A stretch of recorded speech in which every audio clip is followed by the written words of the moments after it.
नमस्कार प्रिय दर्शकों, एक बार फिर आपका स्वागत है हमारे YouTube चैनल प्राचीन ज्ञान सच्चा ज्ञान में।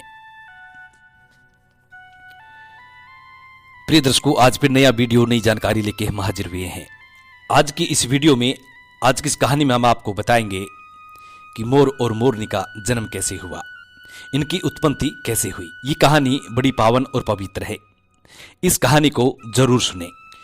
प्रिय दर्शकों, शास्त्रों में ऐसा बताया गया है कि इस कहानी को यदि कोई गौर से और ध्यान से सुनता है तो उसके जीवन में कभी भय उत्पन्न नहीं होता, उस व्यक्ति के ऊपर कभी भी किसी दुष्प्रभाव आत्मा का प्रभाव नहीं होता, उस व्यक्ति के ऊपर कभी भी किसी दुष्ट आत्मा का प्रभाव नहीं होता, तंत्र मंत्र यंत्र का प्रभाव नहीं होता, यानी किसी भी चीज का, किसी भी तरह का कोई प्रभाव नहीं होता है। इसलिए हो सके तो इस कहानी को गौर से और ध्यान से सुने। ये बड़ी प्रेरणादायक कहानी है, पावन और पवित्र है। कहानी शुरू करने से पहले जो लोग हमसे नए जुड़े हैं वो हमारे चैनल को सब्सक्राइब करें, बेल आइकन ऑन करें, अच्छे अच्छे कमेंट किया करें। प्रिय दर्शकों, हमारे इस चैनल में रोज नया वीडियो, नई जानकारी लेके हम हाजिर होते हैं, इसलिए आप हमारे चैनल को जरूर सब्सक्राइब करें। शुरू करते हैं प्रिय दर्शकों आज की ये प्यारी सी कहानी, प्यारा सा वीडियो। प्राचीन काल, पौराणिक काल में एक माता रानी का मंदिर हुआ करता था। उस मंदिर में कोई पूजा पाठ नहीं करता था, वो मंदिर के पट हमेशा बंद रहते थे। उस मंदिर से कुछ ही दूरी पर एक यकुल नाम का ऋषि रहता था। उस यकुल नाम के ऋषि के घर सुंदर और सुशील कन्या जन्म लेती है। वो कन्या जब थोड़ी बड़ी हो तो उस माता के मंदिर में जाना शुरू करती है। रोज उस माता के मंदिर में जाती, मेन द्वार खोलती और माता के गर्भगृह का पट खोलती। जैसे जैसे वो बड़ी होने लगी, वहां की साफ सफाई करने लगी, रोज उस मंदिर में जाया करती। धीरे धीरे वो कन्या उस माता की पूजा अर्चना करने लगी। जैसे जैसे वो बड़ी होने लगी तो माता की असीम कृपा उस कन्या पे होने लगी। माता जी की असीम कृपा पाकर वो कन्या बहुत प्रसन्न थी। बड़ी होती गई और माता की सेवा करती गई, यहां तक कि 18 से 20 वर्ष की हो चुकी थी। रोज माता की सेवा करती और रोज मंदिर जाती। उस कन्या का पिता उसे मना करता कि उस मंदिर में मत जाया करो, लेकिन फिर भी वो कन्या उस मंदिर में जाती और रोज माता की सेवा अर्चना पूजा करती। अब वो बच्ची 18-19 साल की हो चुकी है, समझदार हो चुकी है, नौजवान हो चुकी है। माता की असीम कृपा उस बच्ची पे होने लगी। माता भी बहुत प्रसन्न थी और वो बच्ची भी, वो कन्या भी बहुत प्रसन्न थी। प्रिय दर्शकों, एक दिन की बात है कि एक लड़का उस मंदिर के पास से गुजर रहा था।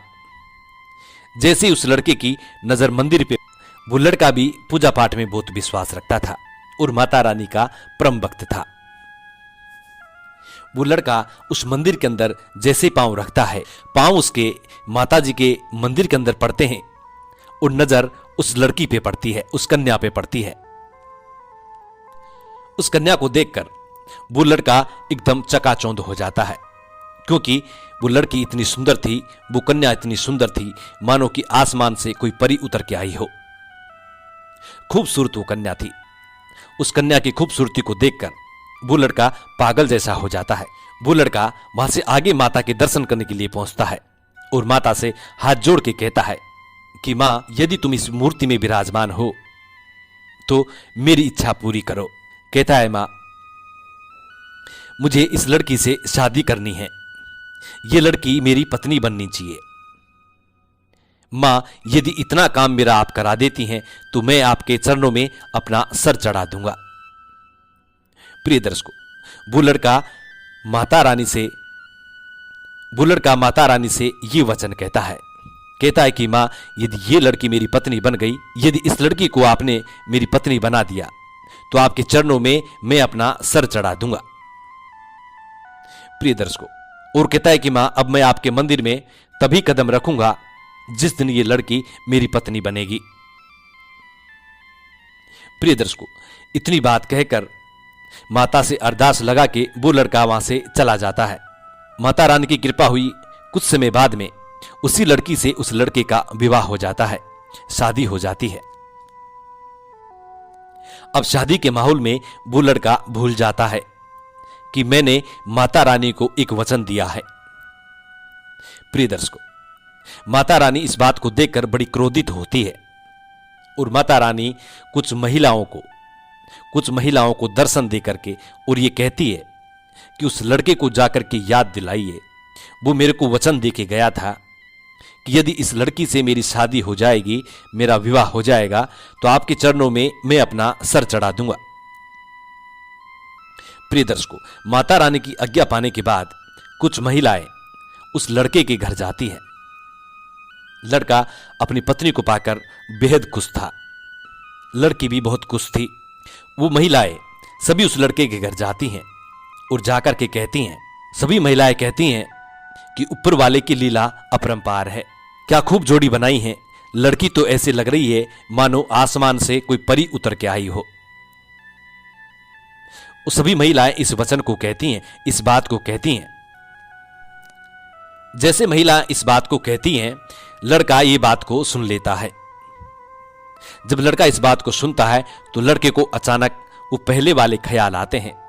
लड़का सोचने लगता है कि जब मैंने मेरी पत्नी को पहली बार देखा था तब मेरे दिल में भी ऐसा ही कुछ ख्याल आया था कि वाह, मानो कोई आसमान से परी उतर के आई हो, इतनी खूबसूरत लड़की है। लड़के को माता रानी का दिया हुआ वचन याद आता है। प्रिय दर्शकों, लड़का झट से अपनी पत्नी से कहता है कि हमें माता रानी के मंदिर में चलना चाहिए। उस लड़के की पत्नी कहती है, ठीक है, हम माता रानी के मंदिर चलेंगे, लेकिन पहले मेरे भाई को आ जाने दीजिए, हम तीनों एक साथ माता रानी के मंदिर में चलेंगे। प्रिय दर्शकों, कुछ समय बाद में उस लड़की का भाई आ जाता है। अब वो लड़का अपने साले को और अपनी पत्नी को लेकर के माता रानी के मंदिर में जाता है। लड़की और लड़की का भाई मंदिर के बाहर साफ सफाई करने के लिए रुक जाते हैं और वो लड़का मंदिर के अंदर चले जाता है। मंदिर के अंदर जाके और मां से क्षमा याचना करता है।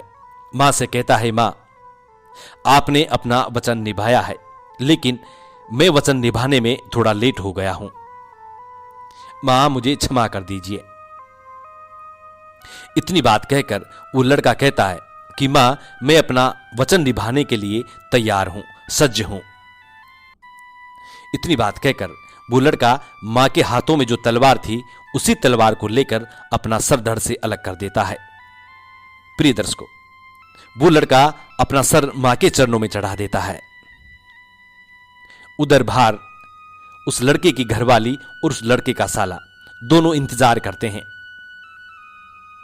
जब उस लड़की का पति बाहर नहीं आता है, क्योंकि उसने सर धड़ से अलग कर दिया, तो बाहर कैसे आता। वो लड़की अपने भाई से कहती है कि भाई, तुम्हारे जीजाजी अंदर हैं और वो अभी तक नहीं आए, जरा जाके देखिए वो क्या कर रहे हैं। उस लड़की का भाई मंदिर के अंदर जाता है और मंदिर के अंदर जाकर के देखता है कि उसके जीजाजी का सर धड़ से अलग हुआ पड़ा है, सर इधर पड़ा है, धड़ उधर पड़ा है। प्रिय दर्शकों, ये देखकर वो लड़का हक्का बक्का रह जाता है और हाथ जोड़कर माता रानी से कहता है, मां, मैं अपनी बहन को वापिस जाके क्या मुख दिखाऊंगा, क्या कहूंगा अपनी बहन से। कहता है, हे मां, मेरा जीजा मुझे वापिस लौटा दीजिए, मेरी बहन का सुहाग मुझे वापिस लौटा दीजिए। लेकिन वो मर चुका था। प्रिय दर्शकों, काफी रोने के बाद अब वो लड़का एक विचार करता है कि मैं अपनी बहन को मुख नहीं दिखा सकता, अपनी बहन के समक्ष नहीं जा सकता, तो मैं क्यों न मैं भी अपना सर धड़ से अलग करूं। यही सोचकर वो लड़का उसी तलवार से अपना सर धड़ से अलग कर लेता है। प्रिय दर्शकों, अब वो कन्या बाहर बैठी बैठी, वो लड़की बाहर बैठी बैठी इंतजार करती है। नहीं तो उसका भाई बाहर आ रहा है, नहीं उसका पति। काफी समय निकलने के बाद वो मंदिर की तरफ देखती है तो उनको खून बहता हुआ दिखाई देता है। मंदिर के गर्भगृह से खून बहता हुआ बाहर की तरफ आ रहा है।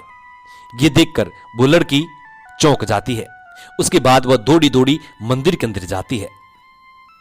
मंदिर के अंदर जाती है तो देखती है कि उसका पति का धड़ सर से अलग हुआ पड़ा है, उसके भाई का धड़ सर से अलग हुआ पड़ा है। ये देखकर वो लड़की बड़ी दुखी होती है, चिल्लाती है, रोती है, छाती पीटती है और मां के चरणों में पड़ जाती है और मां से कहती है, मां ये कैसा तेरा न्याय है, मैं तो तेरी परम भक्त थी। हे मां, मेरा तो जीने का सहारा ही छीन लिया, मेरी तो सारी उम्मीदें ही खत्म हो गई। यदि मैं पीहर में जाती हूं तो भाई नहीं है, ससुराल में जाती हूं तो पति नहीं है, अब जाऊं तो किसके घर जाऊं, कहां जाऊं। प्रिय दर्शकों, वो लड़की बड़ी दुखी हो जाती है और मां से विनती करती है, मां मुझे भी अपने भाई और अपने पति के साथ अपने पास बुला ले।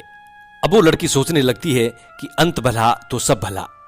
सोचती है जब पति नहीं रहा, भाई नहीं रहा, तो मैं जी के क्या करूंगी, किसके सहारे जीऊंगी मैं। यही सोचकर वो लड़की मां की उसी तलवार को उठाती है और अपना सर धड़ से अलग करने के लिए तैयार हो जाती है। जैसे ही वो लड़की तलवार को अपनी गर्दन की तरफ करती है, मां की मूर्ति से आवाज आती है और मां प्रकट होती है। मैया रानी प्रकट होकर उस लड़की से कहती है कि पुत्री, तुझे मरने की जरूरत नहीं है, तुम्हें जिंदा रहना है। वो लड़की कहती है कि मां अब मैं जी के क्या करूंगी, मेरा भाई नहीं है, मेरा पति नहीं है, मैं किसके सहारे जीऊंगी, इसलिए मुझे बेहतर यही है कि मैं मर जाऊं। लेकिन मां कहती है कि तुम्हारे पति भी जिंदा होंगे और तुम्हारे भाई भी जिंदा होंगे। माता रानी उस लड़की से कहती है कि तुम इनकी गर्दन इनके धड़ से जोड़ दो। माता रानी उस लड़की से कहती है कि इनके कटे हुए सर इनके धड़ से जोड़ दो। प्रिय दर्शकों, अब वो लड़की सर धड़ से जोड़ने के लिए तैयार होती है, लेकिन उस लड़की से बड़ी गलती होती है। वो लड़की अपने पति के धड़ पे अपना भाई का सर लगा देती है और भाई के धड़ पे पति का सर लगा देती है। प्रिय दर्शकों, वो लड़की यहां बड़ी गलती करती है कि अपने भाई के धड़ पे पति का सर लगा देती है और पति के धड़ पे भाई का सर लगा देती है। जब दोनों जीवित होते हैं तो वो लड़की चकरा जाती है। मां से कहने लगती है, मां अब मैं किसको पति कहूं और किसको भाई, क्योंकि पति के धड़ पे भाई का सर है और भाई के धड़ पे पति का सर है। किसको भाई कहूं और किसको पति, यही सोचकर वो लड़की दुखी हो जाती है और मां से कहती है, मां मेरे दिल में भी बड़े अरमान थे, बहुत सारे अरमान थे, मेरे सारे अरमान चकनाचूर हो गए। अब कोई भी अरमान नहीं रहा कि अब मैं किसको पति कहूं और किसको भाई। कुछ समझ में नहीं आता, क्योंकि पति के सर पे भाई का धड़ है और भाई के धड़ पे पति का सर है।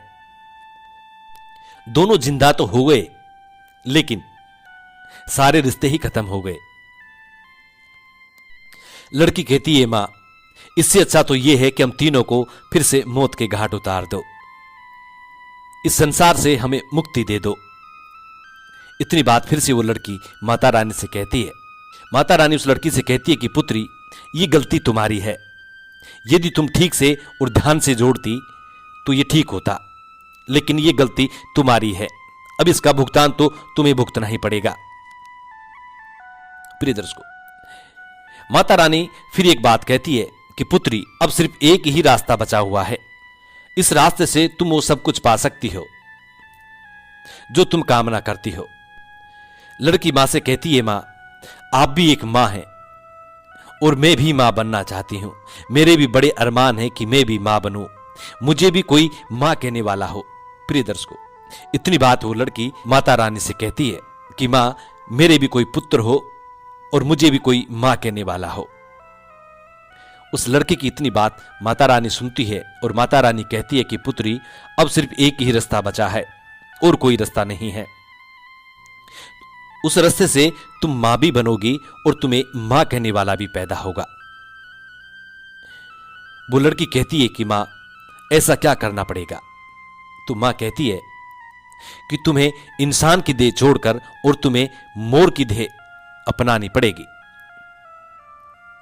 प्रिय दर्शकों, माता रानी के आशीर्वाद से मोर मोरनी बन जाते हैं। जिस शरीर में उस लड़की के पति के धड़ था वो मोर बन जाता है और वो लड़की मोरनी बन जाती है। जिस शरीर में उस लड़की के पति का धड़ है वो मोर बन जाता है, और जिस शरीर में उस लड़की के भाई का धड़ है वो कबूतर बन जाता है प्रिय दर्शकों, और वो लड़की मोरनी बन जाती है। दोनों पति पत्नी मोर और मोरनी बन जाते हैं। माता रानी की कृपा से दोनों पति पत्नी मोर मोरनी बन जाते हैं, और माता रानी ये आशीर्वाद देती है कि जब भी तुम्हारा पति खुशी होगा तो जोरदार नाचेगा, ये अपने बदन को देखकर बड़ा खुश होगा, अपने शरीर को, अपने रंग रूप को देखकर बड़ा खुश होगा, और जब ये खुश होगा तो ये नाचने लगेगा, और जब ये नाचने लगेगा, जब इसकी नजर इसके पांव की तरफ जाएगी तो ये अपने पांव को देखकर रोने लगेगा, और जब रोएगा इसकी आंखों से मोती गिरेंगे, आंसू गिरेंगे। यदि उन आंसुओं को यदि तुम चुगोगी तो तुम गर्भवती भी होगी और तुम्हें मां कहने वाला भी पैदा होगा। प्रिय दर्शकों, माता रानी की ऐसी कृपा हुई कि मोर मोरनी का धीरे धीरे संसार बढ़ने लगा। इस तरीके से मोर मोरनी की उत्पत्ति हुई, मोर मोरनी का जन्म हुआ। प्रिय दर्शकों, ऐसा शास्त्रों में वर्णित है। प्रिय दर्शकों, उस लड़की का भाई को कबूतर बना दिया जाता है, वो कबूतर बन के गुटरगू करता है। मोर मोरनी अपनी इच्छा से अपना जीवन व्यतीत करते हैं, क्योंकि मोरनी अपने मोर से संबंध नहीं बनाती। क्यों नहीं बनाती? क्योंकि सर उसका भाई का है और धड़ उसके पति का है, इसलिए संबंध नहीं बनाती है। ऐसा शास्त्रों में वर्णित है। पिछली मोर मोरनी की कहानी में कई लोगों ने ऐसा कमेंट किया है कि मोर मोरनी संबंध बनाते हैं। गूगल पे सर्च करके देखिए। तो उनकी जानकारी के लिए हम बता दें कि भाई कि मोर मोरनी कभी भी संबंध नहीं बनाते हैं। ये तुम्हारी भूल है। गूगल पे जो आप फोटो देख रहे हैं, गूगल पे जो सर्च करके फोटो निकलती है, मोर मोरनी मोहब्बत जरूर करते हैं। गूगल पे जो तुम सर्च करते हो और जो फोटो देखते हो वो संबंध बनाने की नहीं है, क्योंकि मोर मोरनी कभी संबंध बनाते ही नहीं है। गूगल पे जो फोटो दिखाई जाती है वो एक प्यार मोहब्बत की फोटो होती है, बाद बाकी संबंध नहीं बनाए जाते। प्रिय दर्शकों, हम उम्मीद करते हैं कि ये जानकारी आपको जरूर पसंद आएगी। जी नमस्कार, धन्यवाद।